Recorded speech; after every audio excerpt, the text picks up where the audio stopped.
Nick, in all things of Bowen's pronouncements to get to a 43% reduction in carbon dioxide by 2030, which I've always said and you've said is beyond ridiculous. I mean, 22,500 watt solar panels every day for 8 years. What? 47 megawatt wind turbines every month, 10,000 kilometres of additional transmission lines. I mean, Bowen has proved he should not be in this policy area. Do you think the public, though, have woken up? Oh, I think they're waking up very quickly, Alan. You know, there's not been a single wind farm or wind project or turbine development approved this year. None. Nil. So, you know, his 11,000 solar panels a day and his one turbine every 18 hours, it's not happening. But he can't admit that. And the investment is slowing down. The cost of these things is going up. The raw materials are getting more expensive. People are not financing them because interest rates are going up. The money's just not there.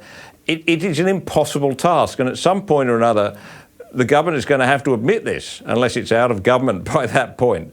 Because it'll get to the point where it just won't happen. It's not that it's...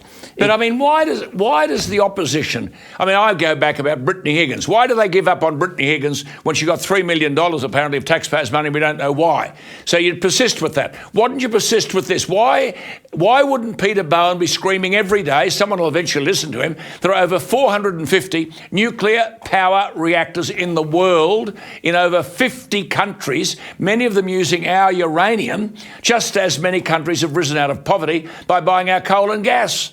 I mean, wouldn't you prosecute that case until you were blue in the face? I think so, Alan. And let's give Peter Dutton credit for the fact that he has taken this on board. He's now committed to backing this home at the next election. The previous government under Scott Morrison, they you know, lots of people were saying, including me and others, were saying when you had AUKUS, it's an obvious step then to introduce nuclear power. Yes. They were worried. They had polling which made them worried. OK, but that's in the past. Peter Dutton has bought this now, and the polling shows that most people are open to the idea. The majority, the vast, not everybody is saying yes, definitely, but they're saying we're open to the argument. And why wouldn't you be when the price of energy is going up? But why wouldn't you be saying it every day? I mean, people say, oh, Peter Dutton was right. Oh, did you hear Peter Dutton today? Did you hear? I mean, this bloke's got to be under siege. I mean, for 22,500 watt solar panels every day? Yeah. But, hey, Alan, but you know, I've been travelling around the country looking at some of these projects and seeing the absolute heartbreak of communities that are divided, people that have seen their house prices drop in value, their land values drop. They've had to put up with these massive, great constructions, and they are big. You know, this is massive construction work, Alan. It's not just the idea of a little windmill in a paddock. You know, they're having to knock down half a hill to put these things up in some cases. So for every day we delay making the absolutely obvious choice of nuclear, we are doing more damage. We're doing, and it's not just the money, Alan. When you see how these communities are torn apart by this and how people's lives are just put on hold for years on end, this is tragic. We can't do this to our fellow Australians. And then, I mean, 10,000 kilometres of transmission lines.